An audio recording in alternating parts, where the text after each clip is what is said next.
right, how's it going, everybody? This is EJ Fernandez with Gallagher Insurance. Today, I am interviewing Mike Velasco from Red Oak College Planning, also a great friend of mine.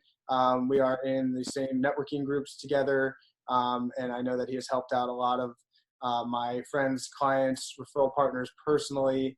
He is one of the most unique guys out there and how he helps his clients. I'm really excited for you to meet him. So, Mike, thanks for joining me. Why don't you tell me a little bit about yourself and your business? Thank you, EJ. I really appreciate the opportunity. Mike Velasco. I'm with Red Oak College Planning. We're based here in Basking Ridge, New Jersey. We've had our shingle out since 2011. We've helped over, I think we're up to about 950 families navigate the college process. I guess the genesis of the firm started when my oldest daughter, Haley, she was 14, and it was 2008, and the markets were basically crashed like we had this past year in the beginning of the year, in the March timeframe. And I was sitting there saying to myself, how the heck am I going to pay for college? My 529s are down 50%. Yeah. It started to make me question whether saving in 529s was actually a very good strategy. And what I mean by that is essentially saving in a vehicle that you don't know you're going to have those monies available when college comes. The markets could be down significantly. So I said, maybe there's a better way to do this. So I started getting interested in this process, started doing a lot of reading, went to some industry seminars and workshops, and kind of the light bulb went off in my head saying, hey, there's probably better ways to do this. There's ways to help families, including my own. So that was really the start of it in 2011 when Haley started at Cornell. So fast forward to 2020, like I said, we've got about 950 families have come through. We actually just finished our senior class, all the appeals, which is the end result of the process. So ideally, what we like to do is have families come to us when they have kids that are sophomores or earlier in terms of age, so that we can do significant financial planning, both in school selection and maybe hopefully position those families so that they can take advantage and leverage the financial aid process. It's a very complicated process. I'll give you an example. Today, I got a call from someone off the internet, runs a very large financial planning firm. And the first thing he says to me, he says, look, I don't know anything about this process. What I'm trying to do is help a family that came to me, and I think the kid may be overspending for college. And she is going to overspend for college because they didn't pick the right schools for that family, the right financial aid schools. So if you look at this process as you got to know the rules before you play the game, so that you can leverage and maximize what you get out of it. Like I said, we just finished up our year, and we're starting to take families for 2021 on out. And we had a very successful year.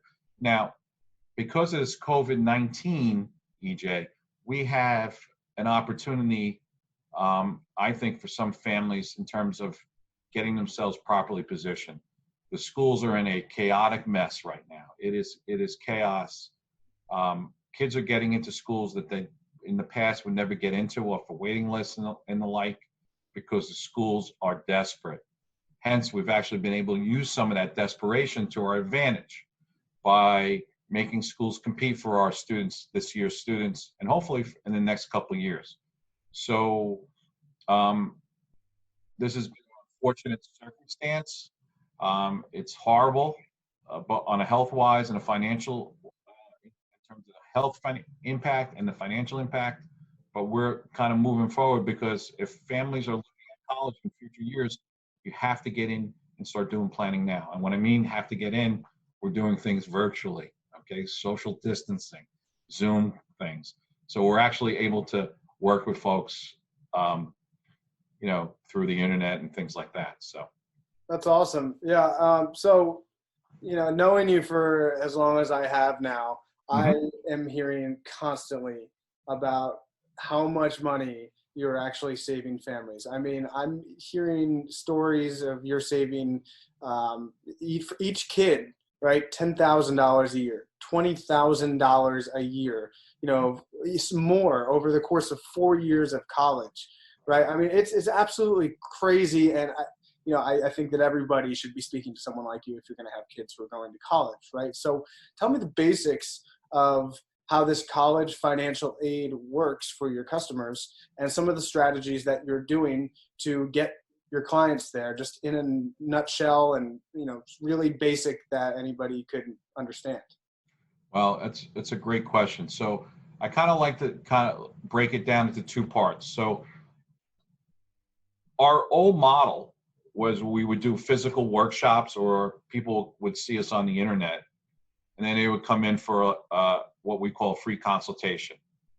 That was in the physical meeting world. Right now, what we're doing is doing that free financial consultation and the student evaluation online in a Zoom call.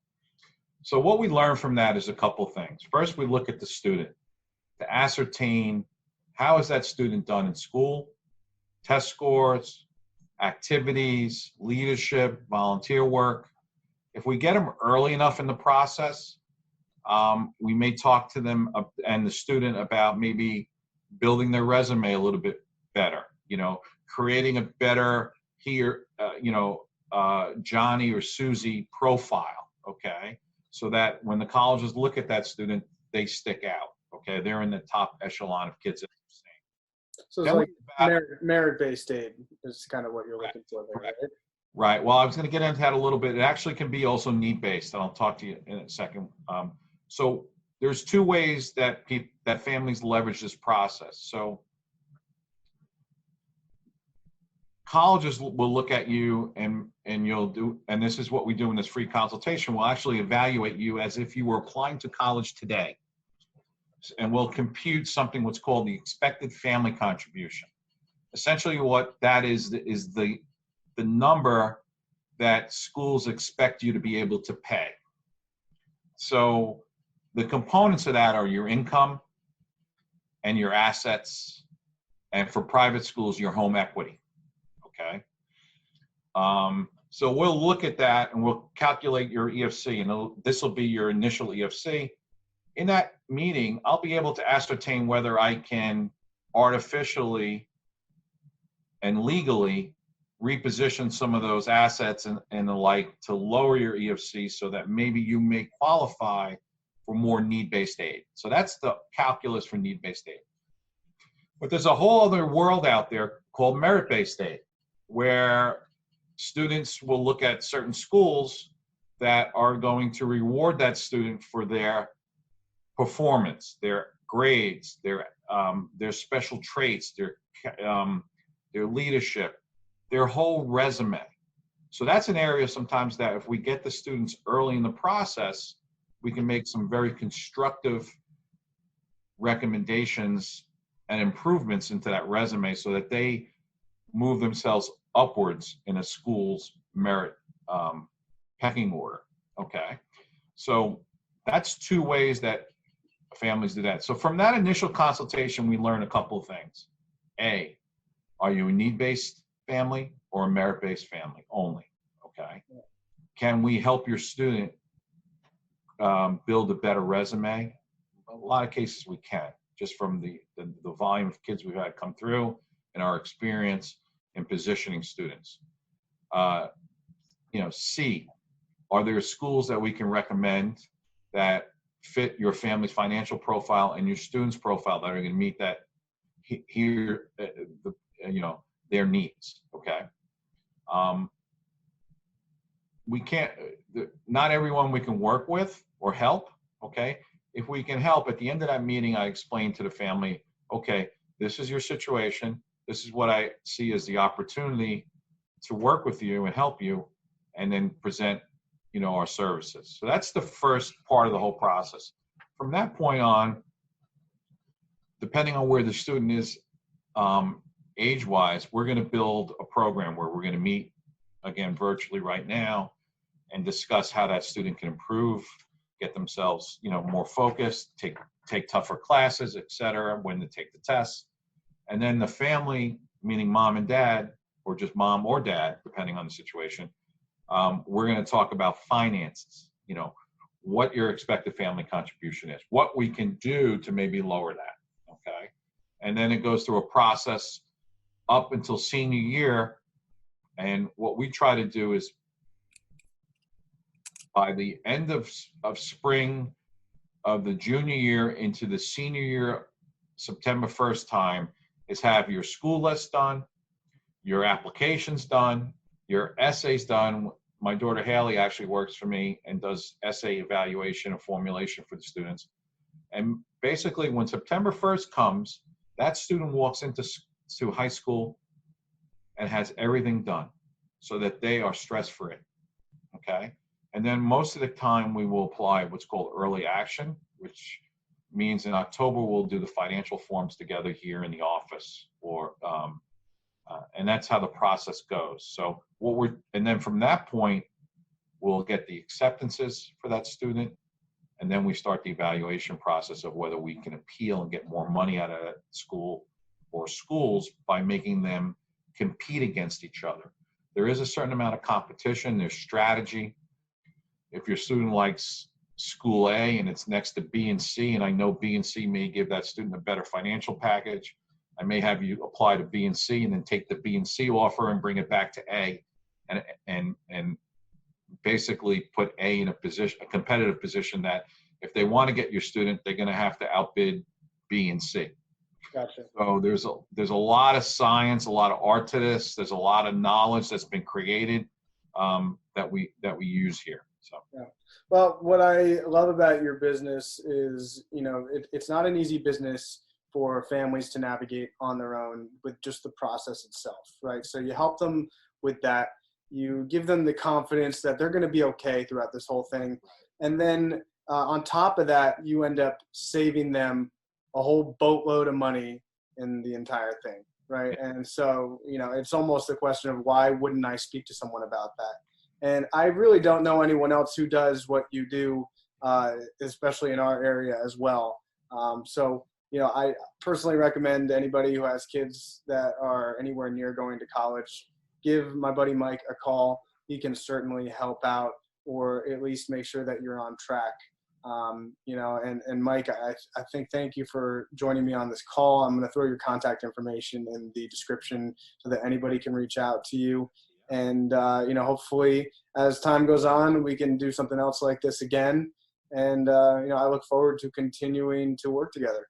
Well, I thank you so much, EJ. It's always a pleasure. And as we have a deep friendship, but we also have a great business relationship.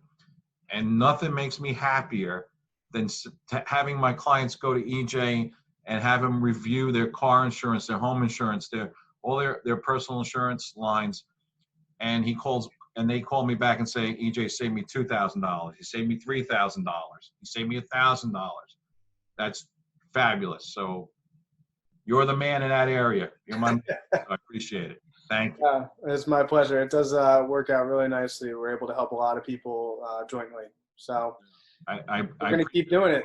Work, and all my clients that I've sent to you that got you the information, the declaration pages and the like, including myself, because I saved $3,500 on car insurance and home insurance, okay, and thought I had the lowest price, best insurance out there, and I had a rude awakening when you told me that, and I kicked myself for using those guys for 20 years. So thank you again, and I just want to say to everybody, be safe, be healthy, and I'm looking forward to when we can get back to normal again.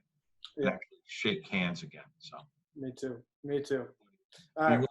Be well, and we will talk soon. Pleasure. Thank you again.